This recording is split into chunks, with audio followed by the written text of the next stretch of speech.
ನಮಸ್ಕಾರ. ನೀವು ನೋಡ್ತೀರಾ ವಿಶ್ವನಾಥ್ ಅರುಣ್ಸಿ ಬ್ಲಾಗ್. ಈ ಬ್ಲಾಗ್ ಸ್ಟೇಟ್ ಮನೆಯಿಂದ ಸ್ಟಾರ್ಟ್ ಆಗತ್ತಿದ್ದು. ಹಂಗೆ ನಿನ್ನೆ ಅರ್ಧ ಆಗಿತ್ತಲ್ಲ ಬ್ಲಾಗ್ ಅದು. ಯಾಕಂದ್ರೆ ನಿನ್ನ ತೋರ್ಸೋಕ್ಕಲ್ಲಿಲ್ಲ. ಆ ಕಡೆ ಈ ಕಡೆ ಕಂಬ ಹಾಕಿದ್ದು ನಮ್ಮ ಓಣ್ಯಾಗ ಅಷ್ಟು ಹಾಕಿದ್ದು ತೋರಿಸಿದ್ದಾನೆ. ಬೇರೆ ಓಣ್ಯಾಗ ಹಾಕಿ ತೋರಿಸಲಿಲ್ಲ. ಯಾಕಂದ್ರೆ ಟೈಮ್ ಅಂತೂ ಸಿಗಲಿಲ್ಲ. ಅದಕ್ಕೋಸ್ಕರ ಬರೀ ಈಗ ಟೈಮ್ ವೇಸ್ಟ್ ಮಾಡೋದು ಬೇಡ. ಆಗಲೇ ಟೈಮ್ ಆಲ್ರೆಡಿ ವೇಸ್ಟ್ ಆಗೈತಿ. ಇನ್ ಕೇಸ್ ಯಾರು ಹೊಸ ಬಂದಿದ್ರೆ ಲೈಕ್ ಶೇರ್ ಸಬ್ಸ್ಕ್ರೈಬ್ ಮಾಡೋದು ಮಾತು ಮರಿಬೇಡಿ. ಹಂಗೆ ಬ್ಲಾಗ್ ಅಪ್ಲೋಡ್ ಆಗೈತಿ. ಲೈಕ್ ಶೇರ್ ಸಬ್ಸ್ಕ್ರೈಬ್ ಮಾಡೋದು ಮಾತು ಮರಿಬೇಡಿ. ಈಗ ನಿಮ್ಗೆ ಎಲ್ಲಿ ಸಿಗ್ತೇನೆ ಸೀದಾ ಈಗ ಹೊರಗೆ.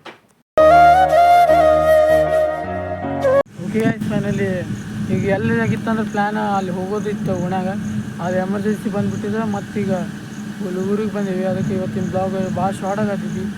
ಹಂಗೆ ಇವತ್ತಿನ ಬ್ಲಾಗ್ ಸೊ ಟೈಮ್ ಅಂತ ಇವತ್ತಿನ ಬ್ಲಾಗ್ ಇಷ್ಟ ಆಗಿದೆ. ಲೈಕ್ ಮಾಡಿ, ಶೇರ್ ಮಾಡಿ, ಸಬ್ಸ್ಕ್ರೈಬ್ ಅಂತ ಆಯ್ತಾ. Thank you so for watching. ಜೈ ಶ್ರೀರಾಮ್. ಹುಡುಕಲಿ